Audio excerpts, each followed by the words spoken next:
When I've completed my plate, I make sure that I label it accurately. I label it with my name, my class, the date when it was inoculated and what's on the plate. I take some parafilm. Now parafilm is much like cling wrap. You put your finger halfway across the plate and then you pull it really, really gently all the way around the outside of the agar plate.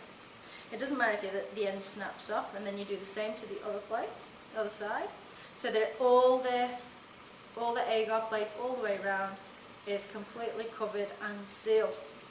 This will now not be opened ever until it's completely disposed of, which will go in the autoclave. So this now, I do want bacteria to grow on this, so I put it in a place where the bacteria will wish to grow, in an environment where it would want to grow, which would be in the incubators.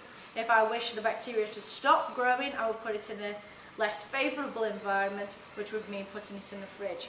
So E. coli grows best at around 37 degrees, so this one will be incubated at 37 degrees Celsius. Okay.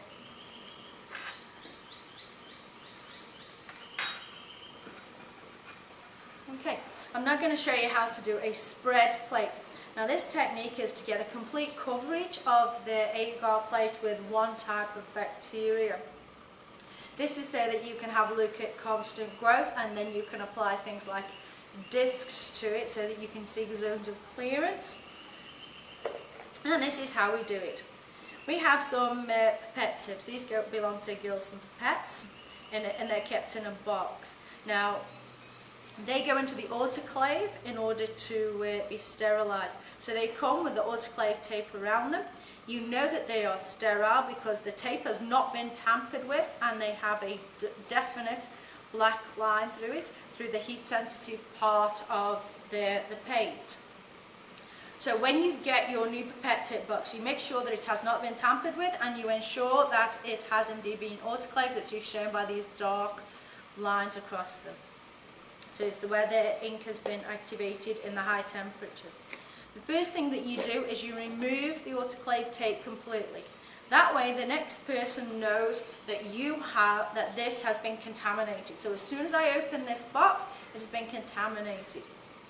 And the next person will have to put autoclave tape on it and put it into the autoclaves to ensure that it's sterile. So I'm going to put that in the close vicinity of the Bunsen flame because I want them to stay as sterile as possible. I want to make a spread plate, so I need an agar plate. So I'm going to put that on my bench. A Gilson pipette. Okay. Now Gilson pipettes, they have somewhere for your hand to work. Hold it comfortably in your hand. Okay. They also have a number on the front. This tells you how much the Gilson pipette is going to be measuring when you put on a pipette tip. You can adjust the amounts that you wish to take up by turning the end part of the Gilson pipette.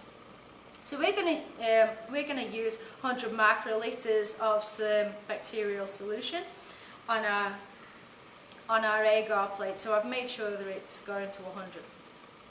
I can put it in my hand, and then I can have a practice at using the stopper. Now, if you push it down to the first stop, because there's two stops on a Gilson pipette, the first stop, okay, that's the part that does the measuring. It's much like using a regular pipette. That's like the squeezing motion to squeeze out the air.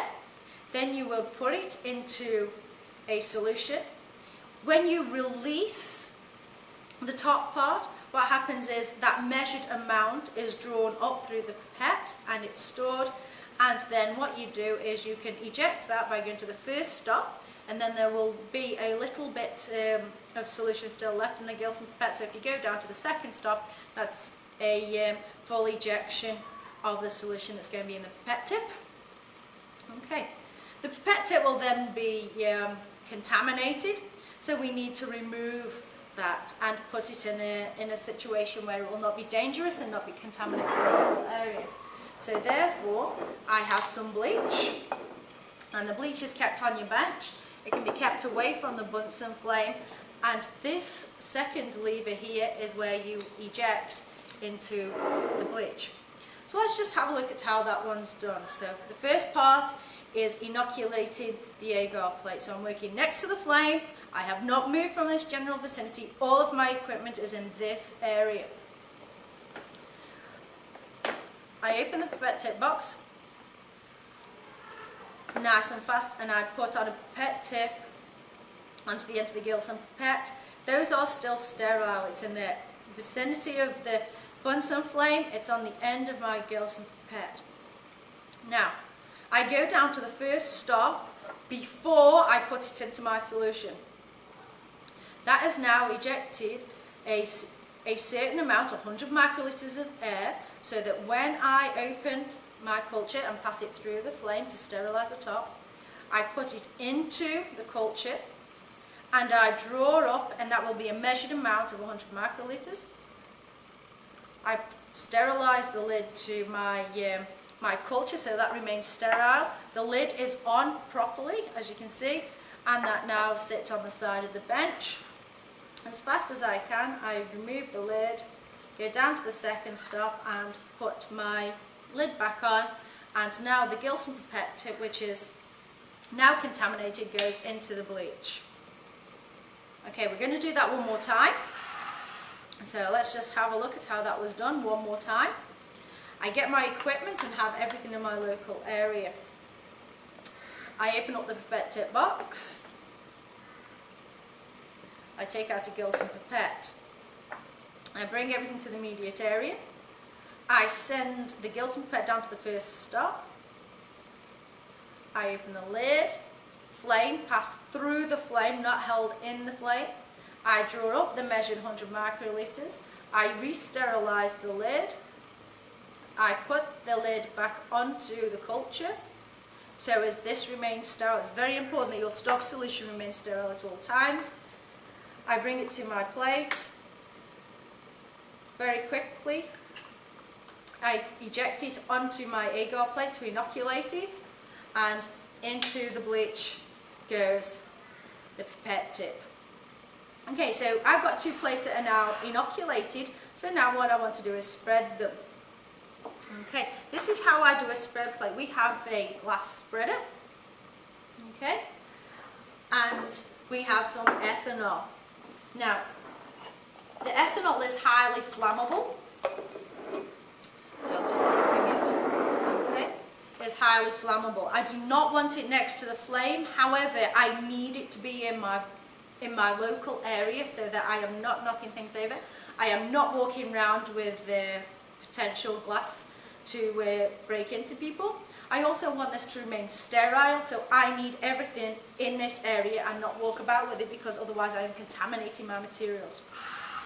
Okay, so this is how I sterilise glass. I do not hold it in the flame like I do the inoculation loop, because this is glass and it will melt, whereas the inoculation loop is made out of metal and will just get hot. I dip the end of the glass spreader into some ethanol. I pass it through the flame. Okay, I'm going to do that one more time. I literally pass it through and the glass will set on fire. It's a really fast burning flame which will remove any surface bacteria. However, it will not get hot enough for the glass to bend. So let's just watch that one more time. I put it into the ethanol, which is in my local vicinity but not next to the flame. I pass it through, and the ethanol burns really quite quickly away because it has quite a low boiling point. So here we go.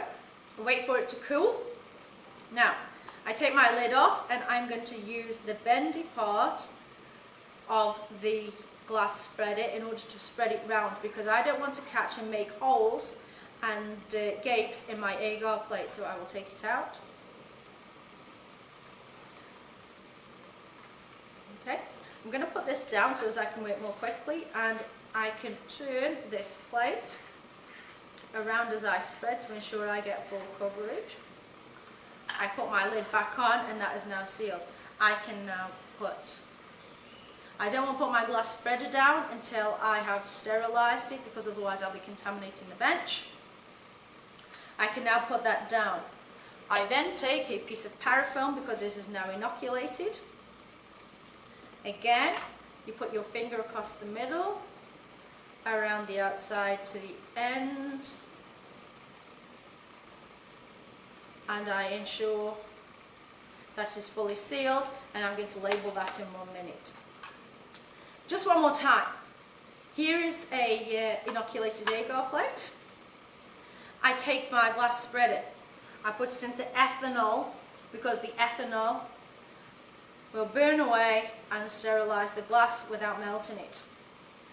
I take the lid off as fast as I can once it's cooled.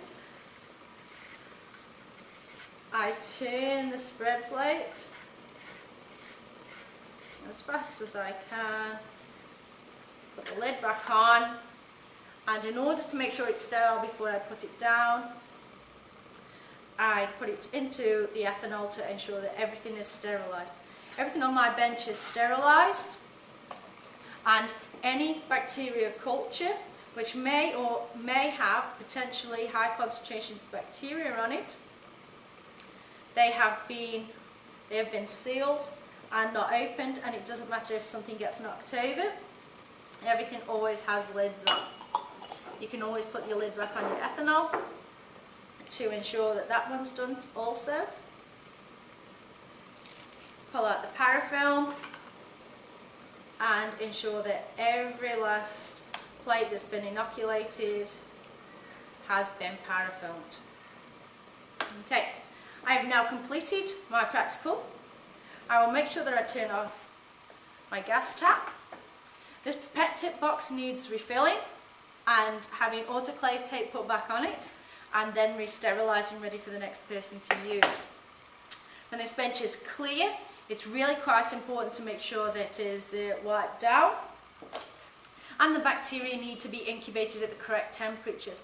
Now in this lab we've got 4 different cultures. We've got an E. coli and an albus, which need incubating at 37. Please ensure you put them in the correct incubators. And there is also the Marcinescens and the Latia, which go in the 27-degree fridge, because they really don't like the higher temperatures, and the enzymes and some of the other proteins that are within there will become denatured. So we really do have to ensure that everything gets incubated at the correct temperature.